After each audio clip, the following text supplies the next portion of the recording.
देखिए एक छोटा सा कॉन्सेप्ट आपको हम पिछले क्लास में क्वेश्चन भी बताए थे कि मैक्सिमम और मिनिमम वैल्यू ऑफ डिटरमिनेंट, ठीक है। बस उसी के लिए हम आपको एक क्वेश्चन बताए थे और उसमें बोले थे कि इसका एक थ्योरी होता है, ध्यान से देखिएगा, समझिएगा, ठीक है। मैक्सिमम और मिनिमम वैल्यू ऑफ डिटरमिनेंट अगर कभी भी निकालना होगा, ठीक है, मैक्सिमम और मिनिमम वैल्यू अगर डिटरमिनेंट का निकालना होगा तो आप इस चीज का ध्यान रखें कि आपके पास मैट्रिक्स, ध्यान रखिएगा हम वर्ड यूज कर रहे हैं मैट्रिक्स। आपसे क्वेश्चन में यह पूछा जा सकता है कि फाइंड मैक्सिमम और minimum determinant value of matrix. तो जब कभी भी अपने पास मैट्रिक्स होगा, अज्यूम कर लीजिए समथिंग ए, हम इसमें 9 एलिमेंट्स ले रहे हैं, 1 3, यहाँ पे 2 1, सेकेंड रो का 2 2, यहाँ पे सेकेंड रो का 2 3, थर्ड रो का 3 1 3 2 3 3। कितने ऑर्डर का मैट्रिक्स है? 3 क्रॉस 3, ठीक है। इसी चीज को अगर आप चाहें तो डिटरमिनेंट के फॉर्म में ऐसे दिखा सकते हैं, कोई डिफरेंस नहीं है, ठीक है, कोई डिफरेंस नहीं है। 2 1 2 2 और 2 3, इस प्लेस पे थर्ड रो में 3 1 3 2 3 3।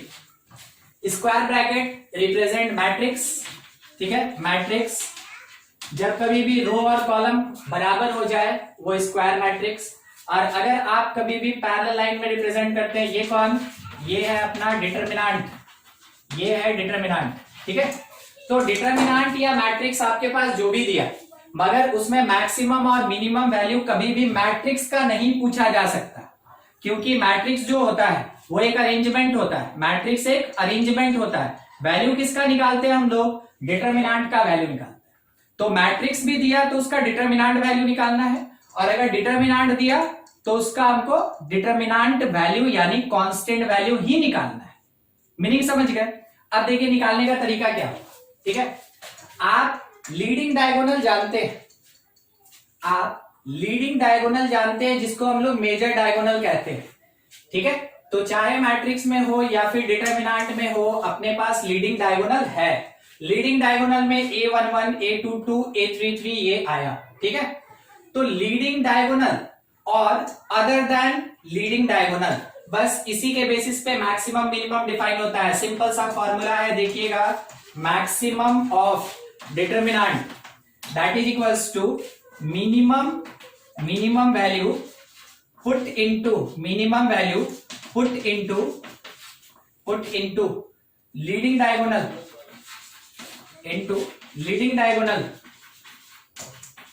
and maximum put into another places, ठीक है। मतलब हमको क्या करना है कि अगर 3 क्रॉस 3 का कोई डिटरमिनेंट दिया, एग्जांपल से बता रहे हैं, समझते चलिएगा, ठीक है। इसका मीनिंग क्या होता है? 3 क्रॉस 3 का एक डिटरमिनेंट दिया A, ठीक है। एलिमेंट क्या दिया? 0 1, हाँ ठीक है, 0 1 1 1 0 1 1 1 0। क्या आप में से किसी को पिछले क्लास का एक डिटरमिनेंट याद आया? yes sir, ठीक है। अब हमसे ये बोला गया था कि आपके पास एंट्रीज केवल क्या क्या पॉसिबल, तो एंट्रीज 0 और 1 पॉसिबल, ठीक है। एंट्रीज 0 और 1 पॉसिबल। आप आंसर दीजिएगा, बोलिए मैक्सिमम ऑफ 0 1 क्या होगा? 1। मैक्सिमम 0 और 1 में से मैक्सिमम कौन होगा? 1। और मिनिमम ऑफ 0 1 कौन होगा? 0। हम यहां पे क्या लिखें कि अगर डिटरमिनेंट का मैक्सिमम निकालना है तो मिनिमम को पुट कीजिए लीडिंग डायगोनल में। मिनिमम वैल्यू को कहां पुट कीजिए? लीडिंग डायगोनल में। देखिए क्या हम लीडिंग डायगोनल में मिनिमम को पुट किए हैं? 0। yes sir, और अदर देन लीडिंग डायगोनल जितना भी प्लेस बच गया उस जगह पे हम किसको पुट करके रखे हैं? जो मेरा मैक्सिमम क्वांटिटी था, ठीक है। तो हम इसका वैल्यूएशन निकालें। इसका वैल्यूएशन डिटरमिनेंट ऑफ A आपको बताया जा चुका है 2 होगा। तो हम ये कह सकते हैं कि डिटरमिनेंट ऑफ A का मैक्सिमम आया 2, तो डिटरमिनेंट ऑफ A का मिनिमम वैल्यू क्या आएगा? -2। हमेशा क्या आएगा? जो भी मैक्सिमम है उसमें नेगेटिव लगा दीजिए, कौन सा वैल्यू निकलेगा? मिनिमम वैल्यू निकलेगा, ठीक है, उससे हमको मिनिमम वैल्यू मिलेगा। समझिएगा फिर से एक बार, जो डिटरमिनेंट का मैक्सिमम होता है, ठीक है, दैट इज, जो डिटरमिनेंट का मैक्सिमम होगा that is negative of determinant of A minimum. तो मिनिमम और मैक्सिमम मैग्नीट्यूड में सेम होता है मगर साइन में अपोजिट होता है। मैग्नीट्यूड में सेम होगा और साइन में अपोजिट होगा। जब भी डिटरमिनेंट का मैक्सिमम वैल्यू या डिटरमिनेंट का मिनिमम निकालेंगे, दोनों का मैग्नीट्यूड सेम होगा मगर साइन अपोजिट होता है, ठीक है। एक क्वेश्चन एकदम हल्के से, ठीक है, समझिए। एंट्रीज क्या दिया? एंट्रीज हमको दिया कि आप उसमें ना 1, 2 और 3 तीन डिजिट, ठीक है, एंट्रीज 3 है, तीनों में से किसी को भी पुट कर सकते हैं, तीनों में से किसी को भी पुट कर सकते हैं। अब हमको बताइए कि डिटरमिनेंट का मैक्सिमम कितना होगा, डिटरमिनेंट का मैक्सिमम कितना होगा। तो अगर हमको फिर से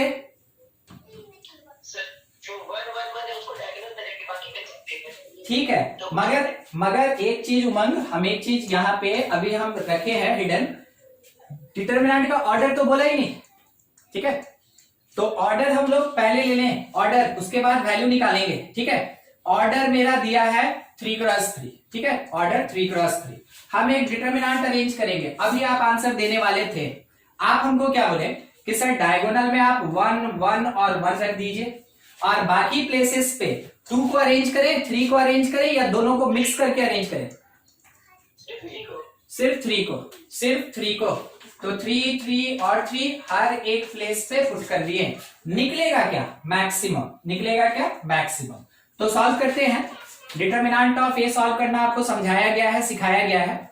ये 1 time 1 minus 9, 1 minus 9 minus 8, minus 3 time 3 minus 9 तो माइनस 6 माइनस 3 कितना हो गया? 18। फिर 3 टाइम्स 9 माइनस 3 6, तो 3 इंटू 6 प्लस 18। सॉल्व करके कितना मिला हमको? 28। 28 it is the maximum value of determinant. It is the maximum value of determinant. कितने ऑर्डर का? 3 क्रॉस 3। कौन कौन सा एंट्रीज अलाउड था? एंट्रीज अलाउड था 1, 2 और 3, ठीक है। अब आपसे अगर पूछा कि मिनिमम वैल्यू बताओ, आप क्या बोलेंगे? -28। यहां पे सिंपल सा चीज कि इस कंडीशन के साथ जो डिटरमिनेंट ऑफ ए का मिनिमम वैल्यू होगा वो कितना? तो -28, ठीक है। अगर आपके क्वेश्चन में ये भी पूछा कि मिनिमम वैल्यू बताओ, तो आप कैलकुलेशन करेंगे मैक्सिमम का, आप कैलकुलेशन करेंगे मैक्सिमम का, उसमें आप नेगेटिव लगा देंगे। वो क्या रिप्रेजेंट करेगा? Minimum value of the determinant represent करेगा। चलिए देखिए, इसमें से कुछ भी डाउट है तो पूछ लीजिए एक बार। आपके लिए क्वेश्चन है, सॉल्व करके हमको आंसर देंगे। एंट्रीज है 0, 1, 2 और 3 और इसके बेसिस पे हमको डिटरमिनेंट ऑफ ए जो 3 क्रॉस 3 ऑर्डर का है इसका मैक्सिमम चाहिए। इसका मैक्सिमम वैल्यू क्या होगा वो चाहिए। आप बोर्ड वाला नोट कर लें, इसका स्क्रीनशॉट ले लीजिए और ये जो क्वेश्चन लिखा है लेफ्ट हैंड साइड कॉर्नर में, आप इसको सॉल्व करके आंसर बताएंगे। देखिए, पिछले क्लास में हम लोग जैसे प्रॉपर्टीज पे डील कर रहे थे तो कुछ प्रॉपर्टीज बताए थे आपको, उसमें से प्रॉपर्टीज अपना कंटिन्यू है, डिस्कशन कर रहे हैं हम लोग इस चीज पे। क्या क्या? 5 हो गया था प्रॉपर्टीज ऑफ डिटरमिनेंट। पिछले क्लास में 5 प्रॉपर्टी पढ़ चुके थे, इसी पे कंटिन्यू है। 6th number property, 6th number property देखिए क्या कहना है इसका कि एनी कांस्टेंट वैल्यू और number can be taken common from any row और कॉलम, ठीक है। किसी रो या पर्टिकुलर कॉलम में से, पूरे के पूरे डिटरमिनेंट का रिक्वायरमेंट नहीं है, किसी एक पर्टिकुलर रो या पर्टिकुलर कॉलम में से एक कांस्टेंट को आप कॉमन ले सकते हैं। Any constant number can be taken common from any row और कॉलम। मान लीजिए जैसे कि मेरे पास एक डिटर्मिनेंट ए दिया, ठीक है, हम ऐसा लेके चलेंगे ताकि आपको वैल्यू पता चले। 1 2 5 3 1 2 1 1 0।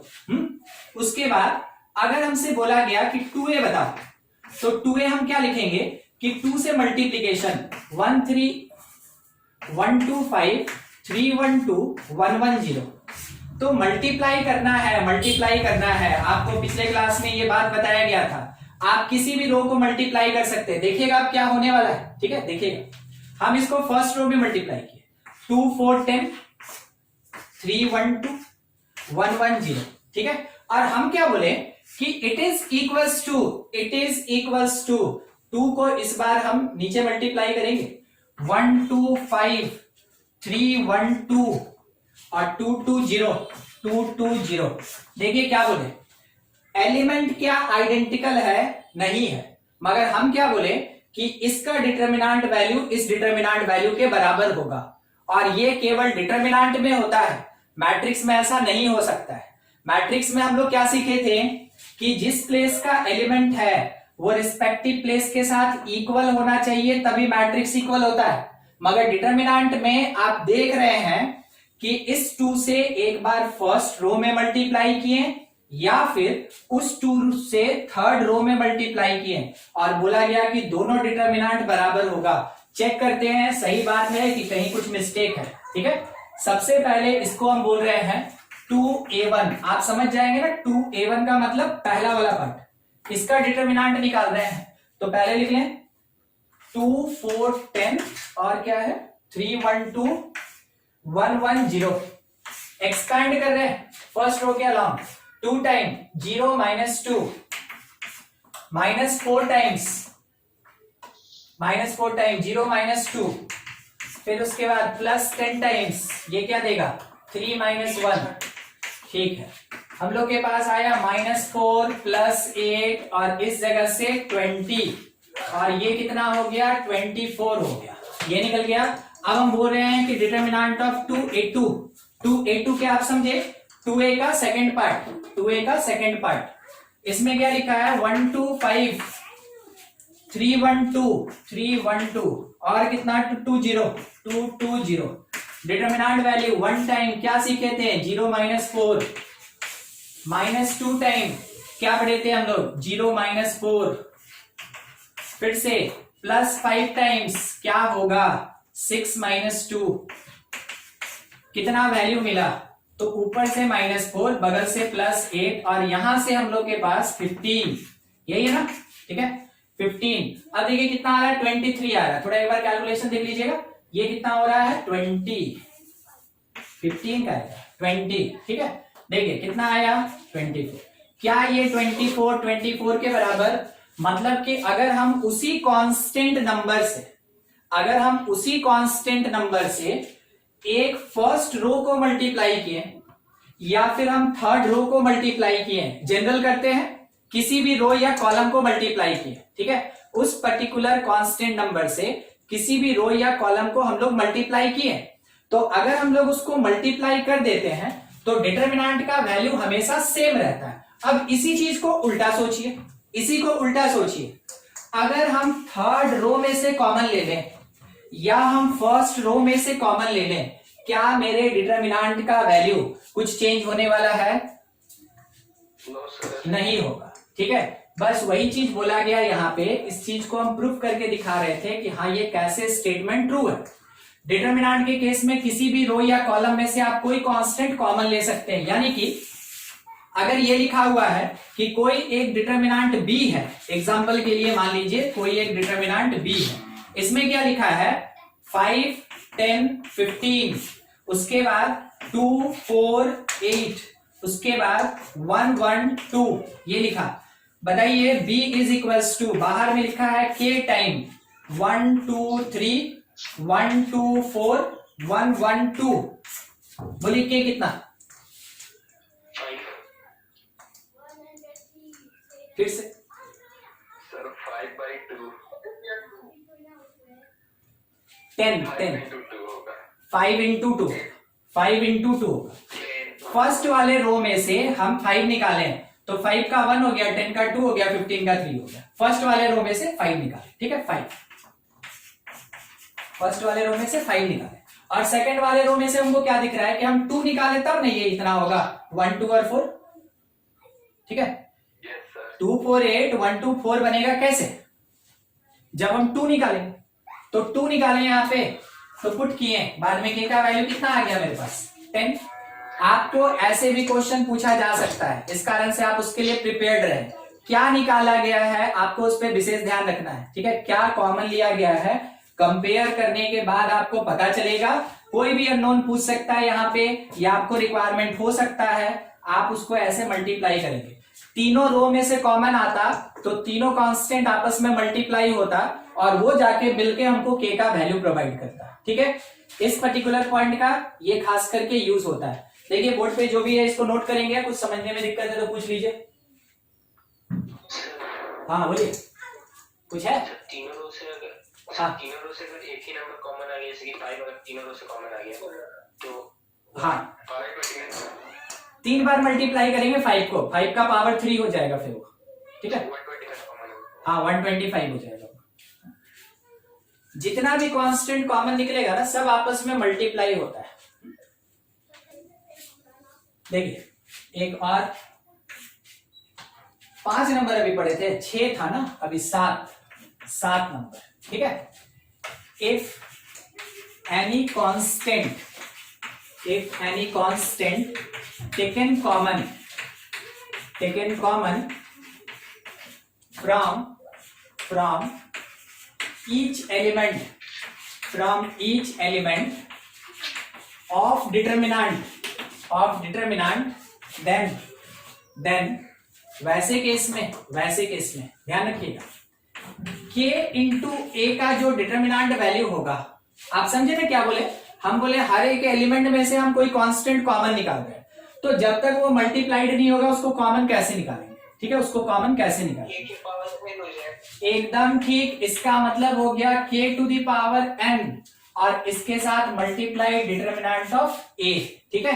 अभी जो पढ़े थे ना, अभी आप पूछे थे प्रतीक, बस वही वाला बात यहाँ पे, ठीक है, कि अगर हर एक एलिमेंट में मेरे पास k मल्टीप्लाइड है, उस k को अगर कॉमन निकालेंगे तो k का पावर n हो जाएगा, जैसे 5 का पावर 3 हुआ था, k का पावर n हो जाएगा और multiplied by determinant of a। यहां पे k कोई भी कांस्टेंट जो कॉमन निकला, n कौन, it is the number of row, या आप बोल सकते हैं ऑर्डर ऑफ डिटर्मिनेंट, ठीक है। चेक कीजिएगा, देखिएगा, देखिए एक डिटर्मिनेंट ए ही नाम रखते हैं, यहां लिखा 2 4 8 2 -2 0 4 16 2, ऐसा। क्या लगता है आपको, सब इवन है, नेगेटिव पॉजिटिव कुछ नहीं, सब इवन। तो हम कॉमन क्या ले सकते हैं, सब में से 2 की पावर 3, ठीक है, सब एलिमेंट में से 2 कॉमन ले सकते हैं ना, सब एलिमेंट में से 2 कॉमन। अब देखिए हम एक काम करते हैं, इसका मीनिंग तो ये हुआ कि ये k दिया है, ये एक्चुअल में क्या दिया है, k दिया है, ठीक है। अब इसमें से फर्स्ट रो में से 2 कॉमन, स्टेटमेंट क्या मेंशन है, टेकिंग कॉमन 2, स्टेटमेंट देखिएगा, स्टेटमेंट आपको लिखना भी पड़ता है, टेकिंग कॉमन 2 फ्रॉम कहां से, तो आप मेंशन कर सकते हैं कि फर्स्ट रो से ले रहे हैं, सेकंड रो से ले रहे हैं और थर्ड रो से ले रहे हैं। अगर कोई ये मेंशन कर दे कि नहीं भाई हम फर्स्ट कॉलम से ले रहे हैं, सेकंड कॉलम से ले रहे हैं, थर्ड कॉलम से ले रहे हैं, बोलिए उसका कहना सही है कि गलत है। सही है सर, कहीं से भी ले सकते हैं, या तो आप तीनों रो में से ले लीजिए या आप तीनों कॉलम में से ले लीजिए, मगर लीजिएगा तो तीन ही जगह से ना, ठीक है। तो आप बिल्कुल इसके ऑर्डर को समझें, अभी जो बोले कि लीजिएगा तो तीन ही जगह से, आप बिल्कुल इसके ऑर्डर को समझें। ये यहाँ पे किसकी तरह बिहेव कर रहा है, n, ठीक है। तो जब तीनों जगह से कॉमन आया तो कॉमन आने के बाद मेरा जो a है वो कुछ ऐसा लिखा जाएगा कि 2 to the power 3 like k to the power n, जैसे k to the power n, और इसके साथ एक डिटर्मिनेंट। तो ऊपर वाले रो में क्या बचा, 1 2 4, सेकंड में 1 माइनस 1 0, थर्ड में 2 8 1, है ना। चलिए उतना बच गया। अब है ना एक काम करना है आपको, आप इसका डिटरमिनेंट वैल्यू इसी फॉर्मेट में निकाल के हमको बताइए कितना हो रहा है, और उसके बाद इसका डिटरमिनेंट वैल्यू आपको निकाल के बताना है कि कितना हो रहा है। सॉल्व कीजिए खुद से, समझे आप अभी आपसे क्या डिमांड किया गया। आपसे ये बोला गया कि इस डिटरमिनेंट का वैल्यू निकालिए कितना होगा, और इस वाले डिटरमिनेंट का वैल्यू निकालिए बताइए कितना होगा। चेक करें दोनों बराबर हो रहा है कि नहीं। देखिए सॉल्व कीजिए जल्दी जल्दी। क्या बोले? 96। ये वाला यस सर। 96, चलिए ठीक है। और इसका सॉल्व हुआ 296, ठीक है 296 आ रहा है। 296 है ना, और उसका 37 आ रहा है। 37। अब 8 से मल्टीप्लाई करके चेक कीजिए, 8 से मल्टीप्लाई कीजिए, सही है 296 है। ठीक है 296 आ रहा है। देखिए ये स्टेटमेंट इसके बराबर वैल्यू दे रहा है, कहने का मतलब है कि मेरा ये प्रॉपर्टी अब यूज में करने लायक है। तो कभी आपको रिक्वायरमेंट हो तो बिल्कुल यूज करें। क्वेश्चन है बुक में, डायरेक्ट क्वेश्चन है इसके बेसिस पे, तो आप इस बात का हमेशा ध्यान रखिएगा। देखिए एक क्वेश्चन बस पूछ देते हैं कि A is of order 3 cross 3, ठीक है। B is of order 2 cross 2। Determinant of A equals to 12, determinant of B equals to 14। Find, क्या फाइंड करना है वो सुन लीजिए। फाइंड डिटरमिनेंट ऑफ 2A कितना होगा, और डिटरमिनेंट ऑफ 3B कितना होगा। चलिए बताते चलिए, कुछ सॉल्व करने लायक नहीं, देखना है आंसर देना है। डिटरमिनेंट ऑफ 2 में से 12 भी रहेगा। 12 और 14, ठीक है। 2A अगर हम कैलकुलेट कर रहे हैं, ठीक है 2A, तो हम इसको क्या लिख सकते हैं। अच्छा हम इसको क्वेश्चन मार्क ही रहने दें, आंसर हम लिखें। इसको हम क्या लिख सकते हैं कि ये 2 to the power 3 determinant of A होगा। बोलिए समझे बात को। हाँ ठीक। और 3B का मतलब क्या होगा, ये 3 का पावर B का ऑर्डर देखिए ना, B का ऑर्डर 2, ठीक है, और multiplied by determinant of B होगा, हाँ कि ना। Yes sir. चलिए बढ़िया। अब आपके पास डिटरमिनेंट ऑफ A है 12, डिटरमिनेंट ऑफ B है 14। हम क्या कह सकते हैं कि देखो भाई डिटरमिनेंट ऑफ 2A का जो वैल्यूएशन होगा that is 8 time 12, 96, 8 time 12। Determinant of 3B का जो वैल्यू होगा इज 9 टाइम 14 मींस 126। क्लियर, ठीक है। देख लीजिए कुछ डाउट है तो। डाउट था। हाँ बोलिए बोलिए। ये मैट्रिक्स नहीं हम लोग के डिटरमिनेंट लिए। अच्छा क्या क्या हमको दिक्कत होता है उससे, क्या दिक्कत है, कुछ दिक्कत है। जैसे सर अगर ये मैट्रिक्स लेंगे तब 2 से मल्टीप्लाई करेंगे सारा एलिमेंट में 2 आ जाएगा ना। डिटरमिनेंट लेंगे और 2 से मल्टीप्लाई करेंगे तब बस ठीक है चलिए एक ठीक ही रो है, एक ही कॉलम है। हाँ ठीक बोले आप, ठीक है। देखिए सबसे पहला चीज हम यहाँ पे वो बात मेंशन नहीं किए थे, है ना, हम यहाँ पे मेंशन नहीं किए थे, ठीक है। वो हमको लिखना चाहिए था। आपका जो क्वेश्चन आप पूछे ना वो ठीक है। यहाँ पे अगर मेरा 2A लिखा है, ठीक है 3B, AB मैट्रिक्स है। आपका क्वेश्चन बढ़िया है उमंग, ठीक है, ये बिल्कुल मेंशन होना चाहिए, नहीं तो फिर कंफ्यूजन का कारण बनता है ना कि अगर by the way A determinant रहेगा, A अगर डिटरमिनेंट रहेगा तो उस टाइम में हम लोग क्या करेंगे कि उसको एक रो से या कॉलम से मल्टीप्लाई करेंगे। हाँ एक रो से या कॉलम से मल्टीप्लाई करेंगे। अगर वो मैट्रिक्स हुआ तो हर जगह मल्टीप्लाई होगा, ठीक है, यही ना, ठीक। हाँ ठीक है। अभी जो क्वेश्चन हम आपको दिए थे ना वो हम मैट्रिक्स सोच के दिए थे, हम लिख नहीं पाए थे वहां पे, ठीक है, समझ में आ गया आपको। चलिए जब आप ये बात उठा दिए तो हमको एक और चीज आपसे पूछ लेना चाहिए, ठीक है। देखिएगा क्या, मान लीजिए जैसे कि हमसे क्वेश्चन ही बोला गया कि if A is a determinant of order 2, ठीक है, ऑफ ऑर्डर 2, ठीक है, 2 क्रॉस 2 मतलब 2। तो बोला गया कि find determinant of 2a, determinant of 2a if determinant of a is equals to 4। उधर दिख रहा है ना? अच्छा ठीक है, समझ लो, 4 ही रहेगा, है ना, 4 ही रहेगा। अब मेरा आंसर क्या है ना वो सुन लीजिएगा। कोई और आंसर देना चाहेगा? कोई नहीं? हाँ ठीक, 16। अच्छा ठीक, कोई बात नहीं। हाँ, अब हम लिखने वाले थे तो सॉरी सर 8 होगा, है ना। वहां हम लिख तो दिए 8, बस 8 ही तो लिखने जा रहे थे। ठीक है, देखिए क्या किया गया। आप इस लाइन को बहुत ध्यान से देखेंगे, इस लाइन को बहुत ध्यान से देखिएगा।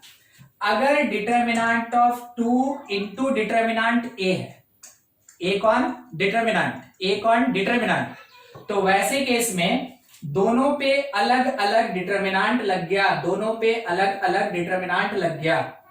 तो ए का डिटर्मिनेंट 4 क्वेश्चन दिया था और 2 का डिटर्मिनेंट मतलब कुछ नहीं होता है, सेंस 2 का 2 ही रहेगा वो। ठीक है, तो 2 into 4 that will be equals to 8। ठीक है, 8। तो आप इस चीज को थोड़ा ध्यान से समझेंगे, क्या चीज अभी बोला गया वो ध्यान से समझेंगे। अगर कभी ए मैट्रिक्स हो, तो वैसे केस में determinant of k into A that is equals to k to the power n into determinant of a होता है। अगर कभी a डिटर्मिनेंट हो तो वैसे केस में determinant of k into A that is equals to k into determinant of a होता है। समझ गए? मैट्रिक्स में k का पावर n होगा और डिटर्मिनेंट में k का k ही रहेगा। ठीक है, k का k ही रहेगा। अब देखिए बोर्ड पे जितना पार्ट है, कुछ डाउट है पूछ लीजिए। आपको जैसा अभी डिस्कस हुआ उसके अकॉर्डिंग अलग अलग करके बता दिया गया कि मैट्रिक्स में क्या और डिटर्मिनेंट में क्या। ठीक है, हाँ बोलिए। डिटरमिनेंट तो मतलब कांस्टेंट वैल्यू होगा, उसका तो ऑर्डर नहीं होगा डिटरमिनेंट का। नहीं, एक मैट्रिक्स है ना, ठीक है, एक मैट्रिक्स का जब हम लोग डिटर्मिनेंट वैल्यू निकालते हैं तो डिटर्मिनेंट वैल्यू मेरा कांस्टेंट है, मगर उससे पहले हम उस अरेंजमेंट को सॉल्व तो करते हैं ना। ठीक है, नहीं समझे? हाँ, इस अरेंजमेंट को सॉल्व करेंगे।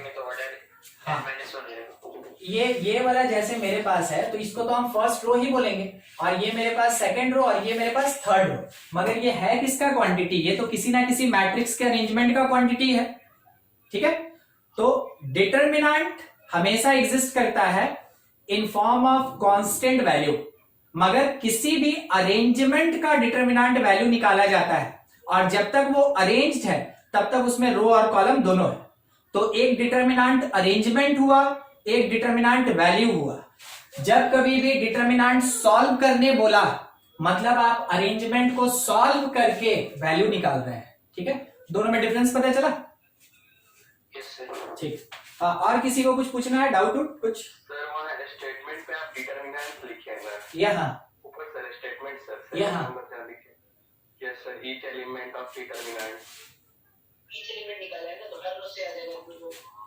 ये ईच एलिमेंट बोले ना? Yes sir.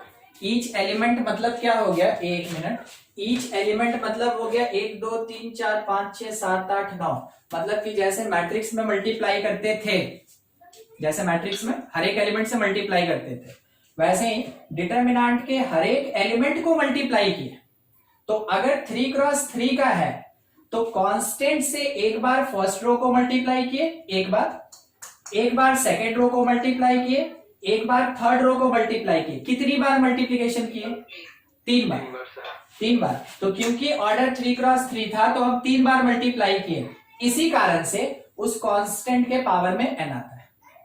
समझे? ठीक।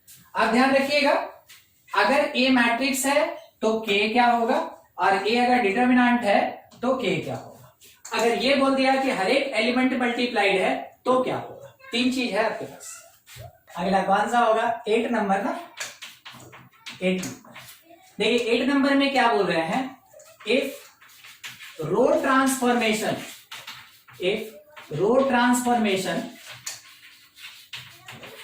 और कॉलम ट्रांसफॉर्मेशन, यहां पे रो और कॉलम दोनों अलाउड है।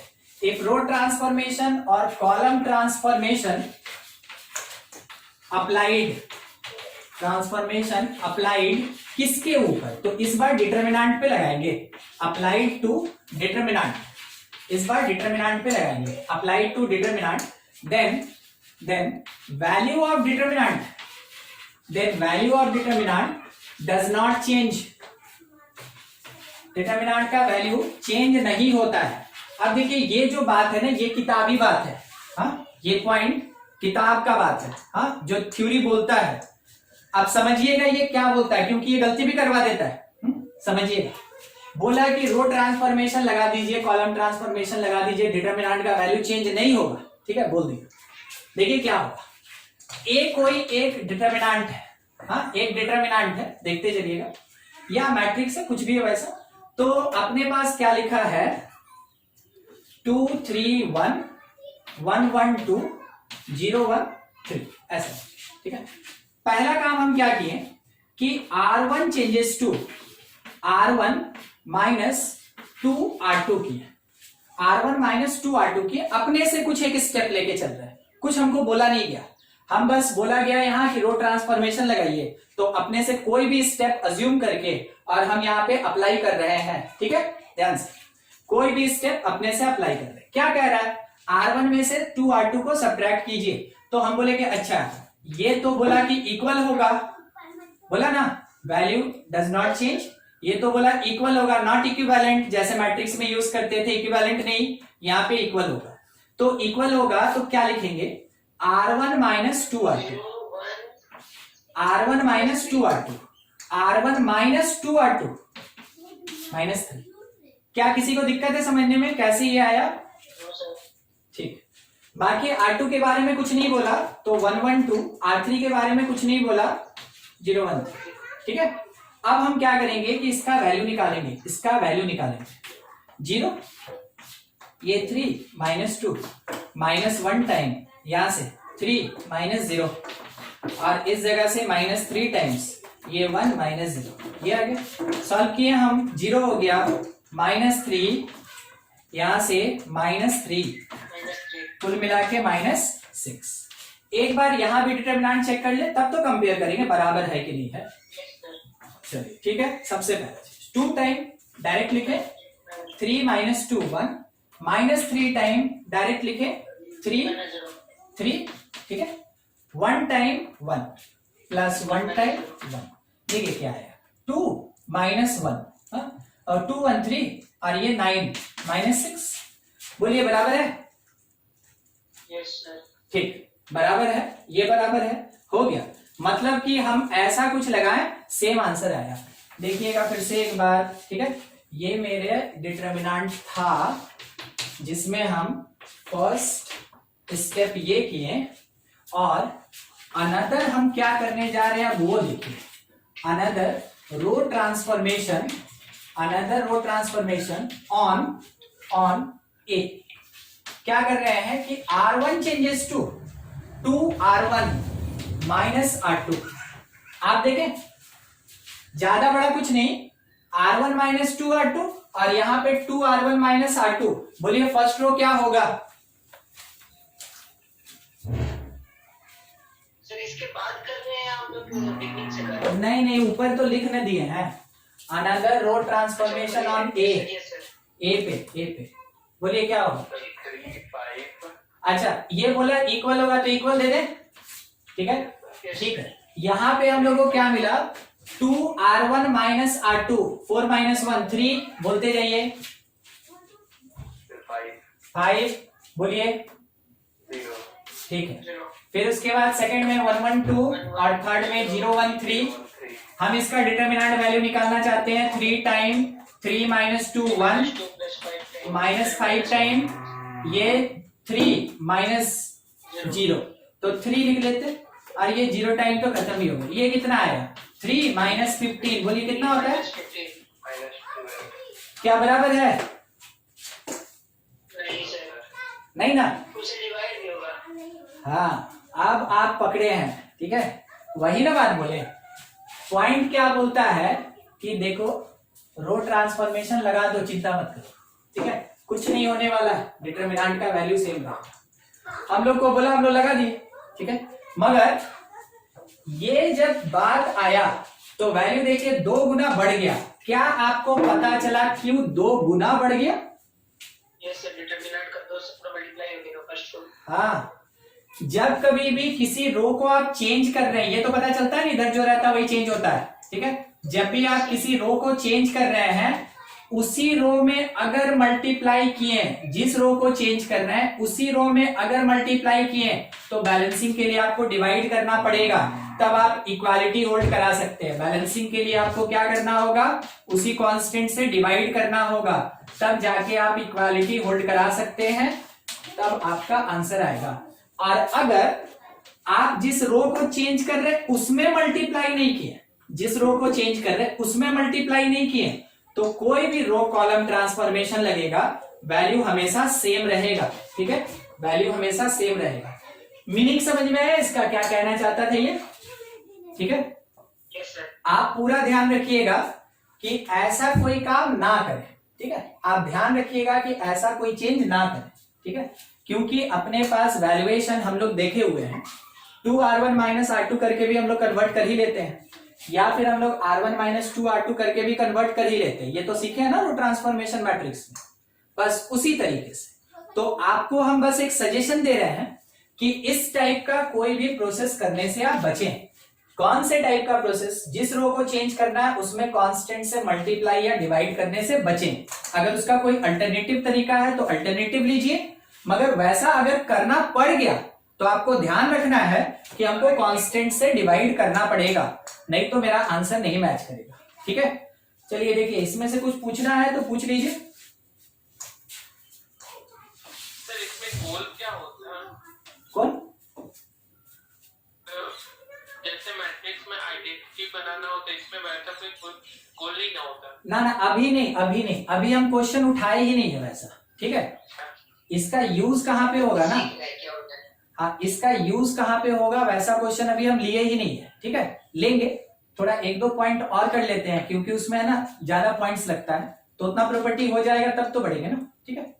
ये तो इंडिविजुअल है, बस समझा रहे हैं, हटा दे क्या इसको।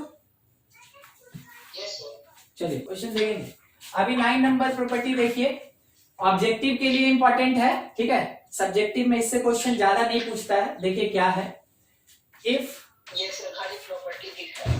हाँ, उसमें खाली प्रॉपर्टी का ही है। If any row contain, if any row और कॉलम हमको लिखना चाहिए था, इफ एनी रो और कॉलम कंटेन सम ऑफ 2 और मोर एलिमेंट, किसके जैसा, like a plus b plus c, ठीक है, कंटेन 2 और more elements, then it can represented as sum of 2 or more determinants, ठीक है। एक डिटरमिनेंट के किसी रो या कॉलम में अगर मल्टीपल नंबर्स एडिशन के फॉर्म में है तो इंडिविजुअल नंबर को यूज करके आप उसका मल्टीपल डिटरमिनेंट्स बना सकते हैं, ठीक है। किसी डिटरमिनेंट के रो या कॉलम में मल्टीपल नंबर्स एडिशन के फॉर्म में है तो एक एलिमेंट यूज करके आप उसका मल्टीपल डिटरमिनेंट्स बना सकते हैं। समझेंगे इस बात को, ठीक है। जो लिखे हैं वो सुना दिए, अब लिख रहे हैं यहां एग्जांपल देके समझिएगा। लिखा क्या है ना, एक डिटरमिनेंट है, यहां पे है a प्लस बी, यहां है c प्लस डी, यहां है e प्लस f, इधर 2 3 1, यहां 4 0 5, ठीक है। देखिए फर्स्ट कॉलम में कितना एलिमेंट एडिशन के फॉर्म में है, 2। तो हम एक एलिमेंट का कितना डिटरमिनेंट बना सकते हैं, बोला क्या, सम ऑफ 2 और मोर। तो रिप्रेजेंटेड एज 2 और मोर, जितने एलिमेंट का सम या डिफरेंस होगा उतने ही टाइप के डिटर्मिनेंट में रिप्रेजेंट कर सकते हैं। क्या होगा, कितना होगा, वो देखिए। First column A C E contain करेगा, ए सी ई। सेकेंड में 2 3 1 2 3 1, थर्ड में 405 405 प्लस, अगर एलिमेंट प्लस से सेपरेटेड है प्लस, माइनस से सेपरेटेड है माइनस, प्लस माइनस दोनों मिक्स है, प्लस माइनस दोनों मिक्स है, तो आप प्लस बाहर निकालेंगे। अगर ये लिखा रहता मान लीजिए माइनस डी, ठीक है, अगर ये लिखा रहता माइनस डी, हम यहां क्या लिखते हैं, बी माइनस डी एफ। समझे क्या कहा गया, ठीक है। उसके बाद 2 3 1 405 बोला जाता है एडिशन, मगर ये ध्यान रखिएगा पूरे मैथमेटिक्स में कहीं भी अगर एडिशन बोला गया अदर देन मैथमेटिकल ऑपरेशन, अगर बोला गया कि एडिशन में लगा सकते हैं तो सब्सट्रैक्शन में भी लगा सकते हैं, ठीक है। बस वही चीज, अगर प्लस और माइनस दोनों रहेगा तो आप सेपरेट करेंगे प्लस से, और बाकी जिसके पास प्लस है वो तो रह गया, जिसके पास माइनस उसके पास माइनस चल गया। ये लाइन क्या कहना चाहता है, इसको देखिए थोड़ा ध्यान से और समझिए। कोई क्रॉस क्वेश्चन करना आप पूछिए।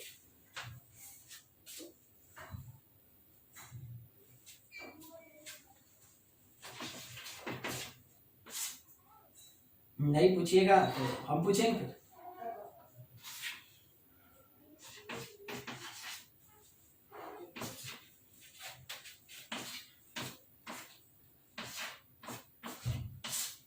बोलिए कितना डिटरमिनेंट दिखा सकते हैं, सिंगल सिंगल।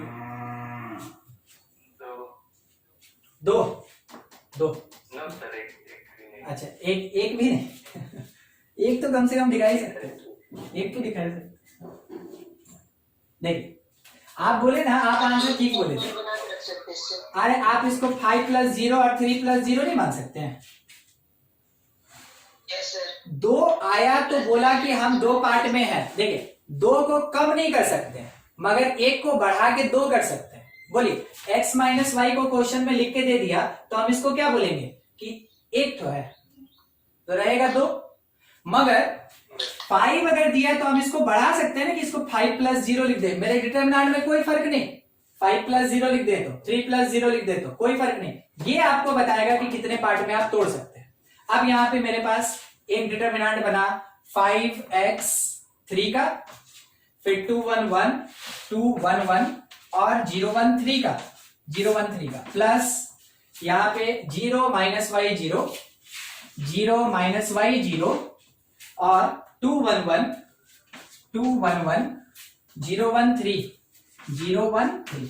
ठीक है, देखिए यही मैट्रिक्स में रहता तो ये 2 दो बार आने के कारण 4 ना हो जाता।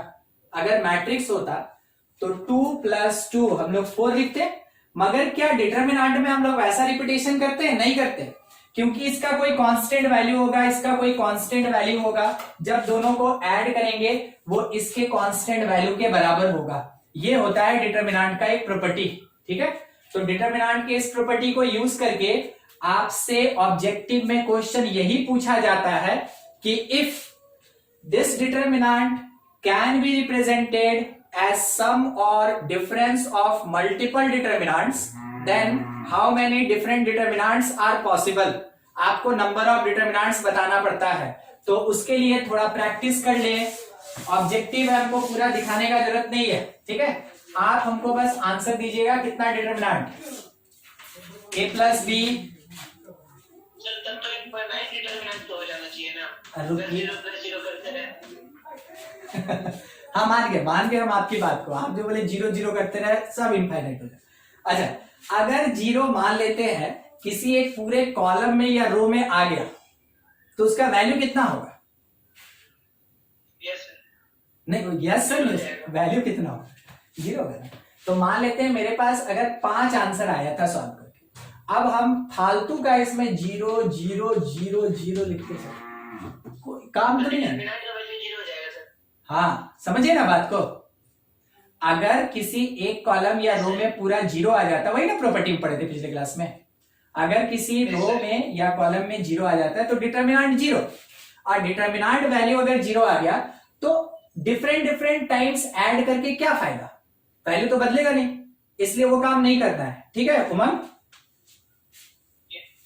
समझे ना?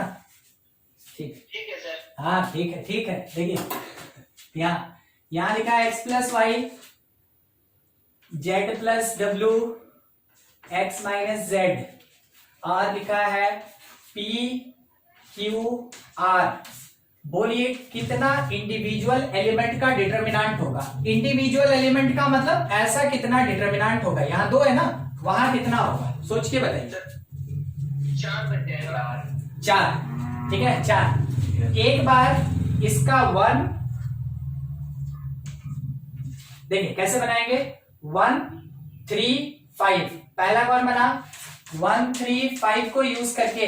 दूसरा कौन बनेगा, 1 4 5 को यूज करके 1 4 5। तीसरा कौन बनेगा, 2 3 5 2 3 5 को यूज करके। और चौथा कौन बनेगा, 2 4 और 5 का 2 4 और 5 का। ठीक है, क्या आप ये समझे जो हम यहाँ पे ट्रिपलेट्स लिखे हैं उसका मतलब 1 माने ए सी ई, 2 मतलब बी डी एफ, 3 मतलब एक्स जेड एक्स, 4 मतलब वाई डब्ल्यू माइनस जेड, और 5 मतलब पी क्यू आर। 4, ठीक है। तो अगर इसी में आपको निकालना हो कि कैसे, ये दिखा 1 3 5 लिखे हैं, 1 4 5 2 3 5 और 2 4 5। ठीक है, देखिए कैसे बनाया गया। फर्स्ट कॉलम में 2 एलिमेंट तो 2, सेकंड में 2 एलिमेंट 2 मल्टीप्लाइड बाई थर्ड में 1, कुल मिला के कितना हुआ 4। ठीक है, अब आंसर दीजिएगा। यहां पे एक और example, number of determinant with individual elements. Determinant क्या है, आपको केवल नंबर बताना है। ठीक है, a plus B plus C, p plus Q plus R, w plus X plus Y. यहां लिखा है x minus Y, 2 plus Y, 3 minus Z. यहां पे लिखा है p प्लस क्यू, लिखा है r, और यहां पे लिखा है 2 प्लस आर। बोलिए 12। आप कैसे निकालेंगे, फर्स्ट वाले में 3, सेकंड कॉलम में 2 और थर्ड कॉलम में भी 2, सॉल्व करके कितना डिटरमिनेंट हो जाएगा 12। तो इंडिविजुअल एलिमेंट वाला कितना डिटरमिनेंट वहां लास्ट से बन सकता है 12। सब्जेक्टिव में नहीं पूछता है, ऑब्जेक्टिव में पूछता है, और बनाने का आपके पास यही तरीका है कि किसी एक पर्टिकुलर कॉलम में कितना रो है, कितना कॉलम है, कितना एलिमेंट है, उतने को मल्टीप्लाई कर दें। एक पर्टिकुलर कॉलम में कितना एलिमेंट है उसको मल्टीप्लाई करते चले, नंबर ऑफ डिटरमिनेंट्स मिल जाएगा। देखिए बोर्ड पे जितना पार्ट है, कुछ पूछना है पूछ लीजिए। सेकेंड एग्जाम्पल में सर अगर हम लोग को 2 इंडिविजुअल करना था तो हम लोग 5 प्लस 0 लिखे थे। 4 प्लस 1 लिख सकते हैं। 4 प्लस 1 नहीं, आप एलिमेंट को बदल नहीं सकते। ठीक है, आप एलिमेंट को बदल नहीं सकते, जो दिया है आप उसको चेंज नहीं कर सकते, समझे ना? ठीक है सर। हाँ, वैसे तो हम लोग फिर 3 प्लस 2 भी लिख सकते हैं, 6 माइनस 1 भी लिख सकते हैं, समझे ना? उसमें इनफाइनाइट तरीका हो जाएगा। तो हम लोग वैसा कोई काम नहीं करते हैं। हम लोग बस इतना सोचते हैं कि अगर कहीं 2 दिया है और कहीं 1 दिया है तो हम लोग हमेशा 0 यूज करेंगे। अब -0 और +0 का तो कोई सेंस ही नहीं बनता है, इस कारण से हम लोग प्लस में 0 रखते हैं। ठीक है, नंबर को चेंज नहीं करेंगे, उसके साथ 0 प्रेजेंट करेंगे हम। ठीक है, ये वाला नीचे लिखा है 2 प्लस वाई, फिर 3 माइनस जेड, हाँ, p प्लस क्यू, r और 2 प्लस आर। ठीक है, देखिए फर्स्ट कॉलम में 3 एलिमेंट एडिशन में है, फर्स्ट कॉलम तो 3 लिए। सेकंड कॉलम में 2 एलिमेंट एडिशन या सब्ट्रैक्शन में है तो 2 यूज किए।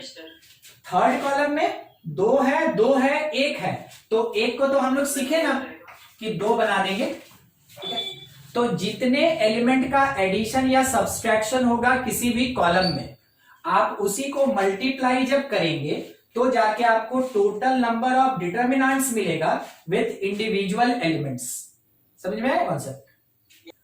वो फैक्टर वाला हम लोग पढ़ लिए थे, एक तो जो जीरो आ रहा था और एक क्या वैल्यू ऑफ डिटर्मिनेंट दे रहा था, वो वाला हो गया था अपने पास। ठीक है, ये हो गया। क्वेश्चन एक लेते हैं, देखिएगा।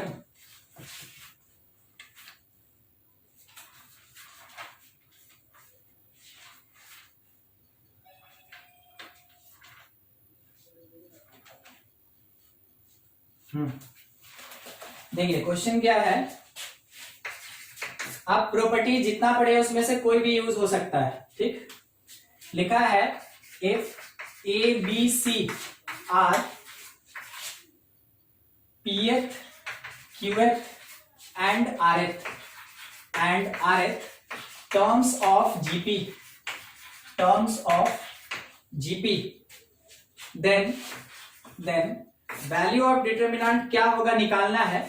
यहां दिया है log a p1, फिर है log b q1, फिर है log c r1।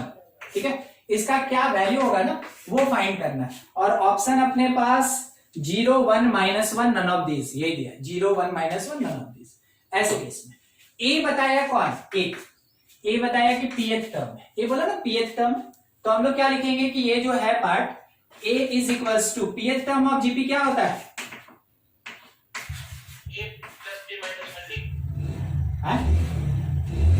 gp ap नहीं gp a r n-1 होता है ना, a इंटू आर n-1। तो फर्स्ट एलिमेंट जो होता है, फर्स्ट टर्म जो होता है उसको कैपिटल ए मान लिए, जो कॉमन रेशियो होता है उसको कैपिटल आर एज्यूम कर लिए। अब बोल रहा है कि a is the pth term, तो फॉर्मूला में हम लोग ये पढ़े हैं, थोड़ा याद कीजिएगा जीपी को, कि जो tn होता है that is a into R to the power n-1 होता है, nth term a into R minus N R to the power n-1 होता है। तो बोला pth टर्म तो p-1, nth टर्म n-1, तो pth टर्म p-1। सेम ऐसे ही b क्या लिखेंगे, a r q-1, और c क्या लिखेंगे, a r r-1। बोलिए किसी को दिक्कत इसमें? हाँ तब ठीक है, चलिए ठीक है। अब लॉग लगा देना है। ठीक है, लॉग लगा के हम यहाँ पे लिख रहे हैं, जो मेरे पास डिटर्मिनेंट हुआ करता था वो क्या होगा, log a into R to the power p-1, log a into R to the power q-1, log a into R to the power r-1। ये मेरा फर्स्ट कॉलम हो गया। उसके बाद है p q r और उसके बाद है 1 1 1। ठीक है, अच्छा अब bye the property of log, ये लॉग a प्लस बी होगा। नहीं समझे? देखिए समझिएगा, तो नहीं समझे तो थोड़ा समझिएगा। लॉग हाँ ठीक है, ये r p-1 लिखा ना, तो by the property of log इसको लिखेंगे log a और plus log r to the power p-1। बोलिए कंफर्म कीजिए, ये प्रॉपर्टी जानते हैं कि नहीं, हाँ कि ना? Yes sir. हाँ ठीक है। अब bye the property of log ये जो पावर है ये आगे आगे मल्टीप्लाई होगा। हाँ यस सर, आगे आ जाएगा, आगे आएगा। अरे आप लोग लगता है लॉग को देख के डरते कहाँ हैं, लॉग पढ़े हैं, थोड़ा कॉन्फिडेंस रखिए, आता है।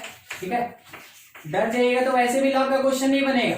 और लॉग तो आप देखिएगा जब कभी भी वैसा कोई क्वेश्चन देना होता है कि हाँ स्टूडेंट को फंसा दिया जाए, वहां लॉग दे देगा, तो आपको तैयार रहना है ना। ठीक है, लॉग के लिए हमेशा तैयार रहिएगा, लॉग के टाइप का क्वेश्चन मिलेगा। ये आ गया अपने पास। ठीक है, बोलिए इसमें किसी को कोई दिक्कत है तो समझा देंगे, नहीं तो फिर क्वेश्चन पे आएंगे। मेन मेरा यहाँ पे फॉर्मेट डिटर्मिनेंट है, लॉग ऑलरेडी आप पढ़े हुए हैं या फंक्शन में पढ़ भी रहे हैं। ठीक है, दूसरा जीपी ऑलरेडी आप 11 में पढ़े हुए हैं, तो अब हमको यूज करने दीजिए। 11 वाला चीज अभी पढ़ाएंगे तो फिर 12 वाला डिटर्मिनेंट कब पढ़ाएंगे। ठीक है, तो अगर कुछ नहीं समझ में आया तो जल्दी से रिस्पॉन्ड कीजिए, बोलिए सर नहीं आया तो समझाएंगे, और आ गया तो बोलिए हाँ सर ठीक है, तो आगे बढ़ जाएंगे। चलिए बढ़िया था, सुन लिए। ठीक है एकदम ठीक है। यहाँ पे हम क्या लिखेंगे कि log a, ध्यान रखिएगा यहाँ पे लिख रहे हैं log a plus p-1 log r, और इसके साथ में p और 1 अभी वाला प्रॉपर्टी काम आएगा, ध्यान दीजिएगा। log a plus q minus 1 log r, ये वाला b के जगह पे, ठीक है। और यहाँ पे आएगा अपने पास क्या, q और 1। फिर उसके बाद c के जगह पे log a plus r minus 1 log r, और यहाँ पे r और 1। देखिए फर्स्ट कॉलम, क्या आप ये समझ रहे हैं कि यहां से यहां तक है फर्स्ट कॉलम? Yes sir. और फर्स्ट कॉलम में कितना एलिमेंट एडिशन में है? दो। तो इसको दो अलग अलग डिटरमिनेंट लिखेंगे। Yes sir. ठीक है, अब देखिए log a वाला log a कॉमन ले लें, log a वाला पार्ट फर्स्ट कॉलम में यूज कर रहे हैं और log a कॉमन ले लिए तो 1 1 1 होगा। फिर कौन बचा, p1, फिर कौन q1, फिर कौन r1। उसके बाद प्लस ये वाला फर्स्ट कॉलम में यूज करेंगे, ये वाला देखिए ना, प्लस के बाद जो लिखा है, प्लस के बाद जो लिखा है। अब क्या कॉमन ले सकते हैं, log r कॉमन, बचा क्या, p minus 1 q minus 1 r minus 1, p minus 1 q minus 1 r minus 1, उसके साथ p q r, उसके साथ 1 1 1। ठीक है, बोलिए इसका वैल्यू, बोलिए इसका वैल्यू, डिटरमिनेंट का वैल्यू 0, ये डिटरमिनेंट 0। ठीक है, और ये डिटरमिनेंट थोड़ा सॉल्व करने लायक है। ठीक है, क्या सॉल्व करने लायक है, कुछ नहीं।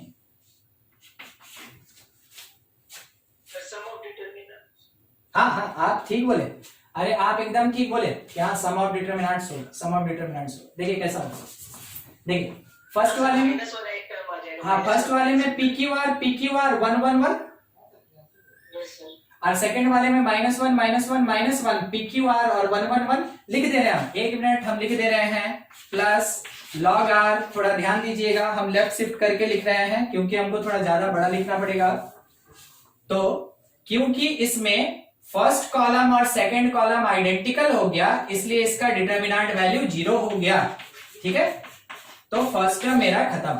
अब इस सेकंड टर्म को देखिएगा, log r मेरे पास बाहर में जैसे था वैसे ही है, और ये ब्रैकेट है, उसके अंदर एक डिटरमिनेंट होगा pqr, फिर pqr, फिर 1 1 1, और इसके साथ एक और डिटरमिनेंट एडिशन में होगा ब्रैकेट के अंदर ही -1 -1 -1। तो क्यों नहीं हम इस प्लस को माइनस बना दें, 1 1 1, फिर कौन सेकंड कॉलम pqr, फिर थर्ड कॉलम 1 1 1। बोलिए किसको नहीं समझ में आया ये बात तो फिर बताएंगे, नहीं तो अब आंसर लिखना बाकी रह गया। ठीक, तो ये 0 हो गया क्योंकि फर्स्ट और सेकंड कॉलम आइडेंटिकल, ये 0 हो गया क्योंकि फर्स्ट और सेकंड कॉलम, सॉरी मेरा मिस्टेक, फर्स्ट और थर्ड कॉलम आइडेंटिकल, फर्स्ट और सेकंड कॉलम आइडेंटिकल, उसके कारण ये भी 0, ये भी 0, ये तो पहले से 0 था, कुल मिला के अपने पास आंसर क्या आया, 0। ठीक है, देखिए कुछ डाउट है इस क्वेश्चन से रिलेटेड, पूछिए। डिटरमिनेंट के बारे में हम आपको पहले ही बोले क्योंकि अलजेब्रा का पार्ट है, मैट्रिक्स से थोड़ा सा अलग है कि इसका वैल्यू होता है। तो जितना भी आप मैथमेटिक्स पढ़े हुए हैं वो सब अप्लाई हो सकता है डिटरमिनेंट के अंदर। इसमें इंटीग्रेशन भी लगेगा, पढ़ेंगे, डिफरेंशिएशन भी होगा, लिमिट भी लगेगा, इसमें ट्रिग्नोमेट्री भी आएगा, और बाकी तो लॉगरिथम, रूट वगैरह तो आप देखते चल रहे हैं। ठीक है, देखिए इसको नोट कीजिए, फिर आगे बढ़े, कुछ डाउट है तो पूछ लीजिए।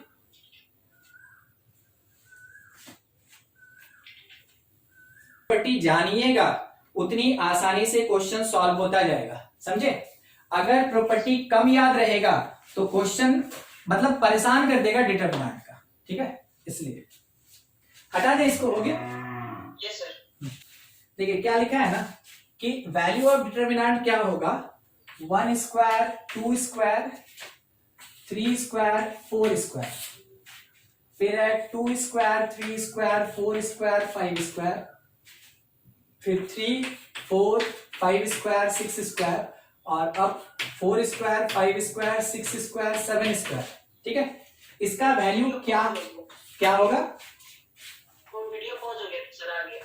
अच्छा ठीक है, अभी पता चल रहा है ना, ये जो ऊपर ऊपर 2 लिखा है ना वो सब नंबर का स्क्वायर है। ठीक है, वो सब नंबर का स्क्वायर हम लोग को सॉल्व करना है। पहला काम क्या करना होगा कि हमको स्क्वायर हटा के डिटरमिनेंट को स्ट्रेट फॉरवर्ड लिखना होगा।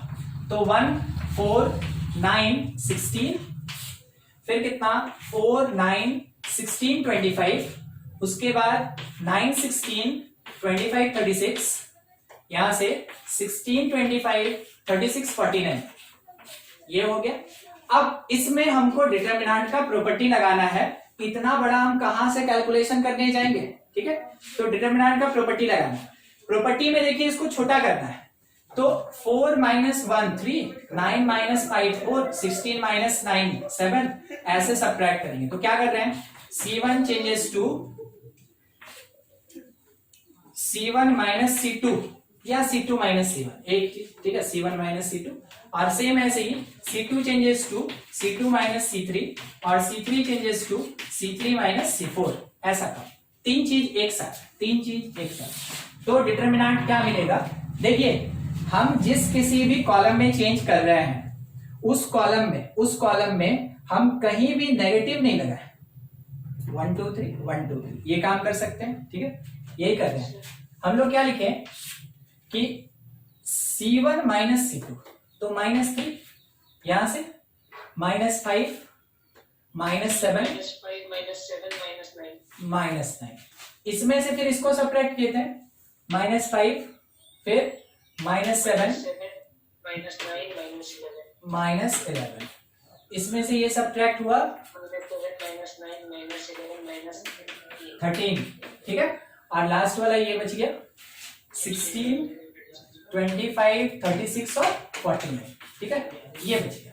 नेगेटिव अगर हम बाहर निकाले कितनी बार आएगा वो बाहर, 3 बार। नेगेटिव हम रख लिए बाहर में, ठीक है। नेगेटिव ध्यान रखिएगा हम बाहर रखे हैं। अब उसके साथ नेगेटिव हटा के बात कीजिएगा, ठीक है, नेगेटिव हटा के बात कीजिएगा। 3 माइनस 5 कितना 2, 5 7 2, 7 9 2, 9 11 2, 2 2 2 आएगा, ठीक है। अब 11 13 2, 9 11 2, 7 9 2, 5 7 2, 2 2 2 आएगा फिर से, ठीक है। हम वही काम करेंगे, नेगेटिव ले लिए, ठीक है। और हम करने क्या जा रहे हैं वो समझ लीजिए। अभी हम ये करने जा रहे हैं कि नेगेटिव बाहर निकालेंगे और फिर C2 changes to C2 minus C1 करेंगे और C3 changes to C3 minus C2, ठीक है। बस ये का तो नेगेटिव तो बाहर का बाहर रह गया। अब बताइए C2 माइनस C1 कौन से प्लेस पे, C2 के प्लेस पे, तो इसमें तो कोई चेंज 3 5 7 9, इसमें से इसको सब्ट्रैक्ट किए 2 2 2 2, पहले ही देखें, इसमें से इसको सब्ट्रैक्ट किए 2 2 2 2, ठीक है। लास्ट वाला जैसे था 16 25 36 49, बोलिए वैल्यू कितना, नहीं पता, 0। अरे ये बराबर हो गया, है ना। आप मेंशन करेंगे कि सिंस इस प्लेस पे C2 identical to C3, therefore value of determinant that is equals to 0। यानी कि ये जो डिटरमिनेंट हमसे पूछा था इसका आंसर कितना आएगा, 0।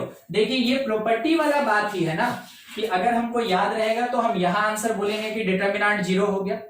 और नहीं तो हम क्या करते हैं कि फिर सॉल्व करते हैं इसको पूरा, और सॉल्व करते हैं तो आप देख रहे हैं 4 क्रॉस 4 है, तो आपको 4 बार 3 क्रॉस 3 सॉल्व करना होगा, तब जाके आपका आंसर आएगा, ठीक है। तो उतना लेंदी जब भी दिया रहे ना, मतलब प्रॉपर्टी लगेगा सॉल्व होगा, ठीक है। कुछ डाउट है तो पूछ लीजिए। एक क्वेश्चन आपको दे रहे हैं, सॉल्व कीजिएगा।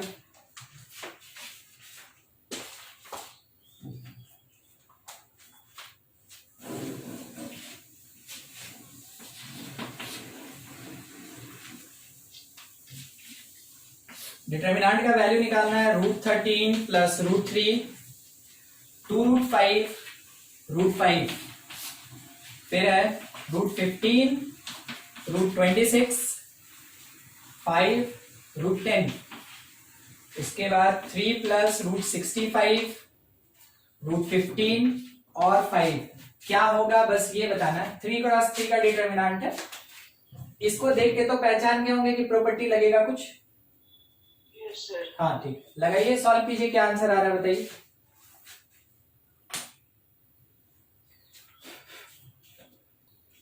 तो नहीं बना, अच्छा ये हम कितना लिखे थे, ये वाला हम पूछ रहे हैं, ये हम क्या लिखे थे 65 लिखे थे, इसको 65 लिखे थे, ठीक है।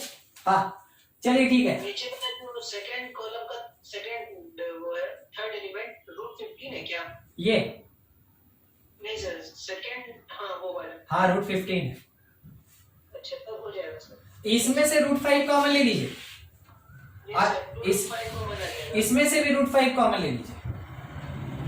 2 रूट 5 कहां से कॉमन है? खाली रूट 5, रूट 5, खाली रूट 5, यहां से भी रूट 5 निकालिए। चलिए बनाते हैं। Root 5 taken common root 5 from second column and third column. Root 5 common ले रहे हैं सेकेंड कॉलम से और थर्ड कॉलम से, तो रूट 5 2 टाइम 5। उसके बाद root 13 plus root 3 root 15 root 26 3 root 65। ठीक है, ये आ गया। इसके साथ में ध्यान दीजिएगा, इसके साथ में यहां से 2 रूट 5 रूट 3। ठीक है, यहां पे और रूट 1 लिख रहे थे हम। ठीक है, 1, हाँ 1 रूट 2 और यहाँ कौन रूट 5 ये हुआ। ठीक है, अच्छा अब आप इसको कैसे सॉल्व कर सकते हैं? हम सोच रहे थे इसको थोड़ा तोड़ देते ना हम लोग, ठीक है, तो ठीक रहता है। अच्छा, तोड़ते समय थोड़ा ध्यान दीजिएगा, एक बात हम अभी देखें, जरूरी नहीं है जैसे लिखा है वैसे ही लिखेंगे। रूट 15 प्लस रूट 26 को 26 प्लस 15 भी तो लिख सकते हैं। उससे क्या फायदा होगा ना, देखिएगा, रूट 13 रूट 26 रूट 65 में से कुछ कॉमन आता है। रूट 13, तो समझे ना, इस वाले नंबर को थोड़ा उधर भेज देंगे या इन दोनों को इधर ले आएंगे। ये तीनों एक साथ रहेगा, ये तीनों एक साथ रहेगा। अब तोड़िए 2 डिटरमिनेंट में, 5 को बाहर ही छोड़ दीजिए, 5 बाहर ही खड़ा है। ठीक है, पहला डिटरमिनेंट रूट 13 रूट 26 रूट 65 में से रूट 13 कॉमन लेके ध्यान दीजिएगा, रूट 13 रूट 26 रूट 65 में से रूट 13 निकालिए।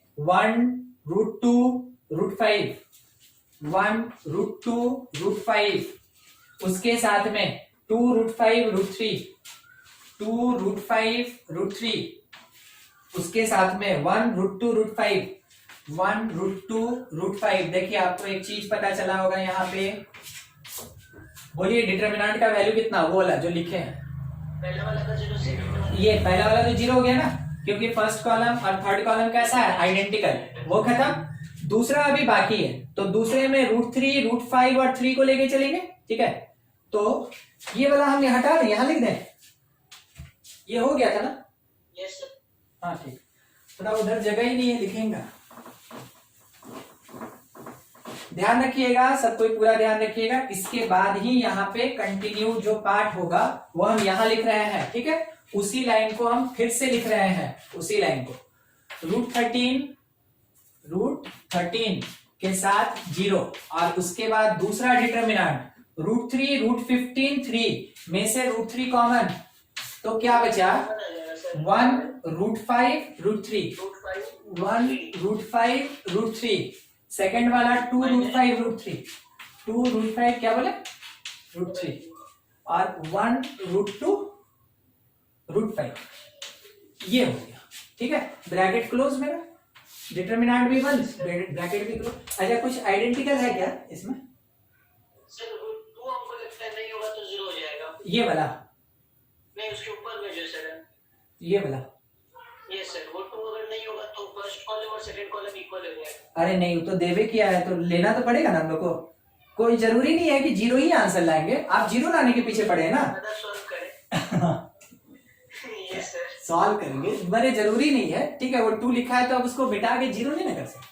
अब सॉल्व करेंगे, ये 5 ये 0 हो गया, इंटू रूट 3 और एक डिटरमिनेंट है, सॉल्व कर लिया जाए तो कितना 1 time 5 minus root 6, 5 minus root 6 minus 2 times 5 minus फिर से रूट 6, 5 माइनस रूट 6 ना, और प्लस 1 टाइम, अब क्या मिला रूट 15 माइनस रूट 15 0। ठीक है, तो मेरे पास है बाहर में 5 रूट 3 और ब्रैकेट में -5 प्लस रूट 6। ठीक है, सही लिखे ना, देखिए ना, 5 माइनस 10 -5 और माइनस रूट 6 और प्लस 2 रूट 6 प्लस रूट 6 हो जाएगा। ठीक है, तो ये मेरे पास आंसर, बस इतना ही छोड़ दीजिए।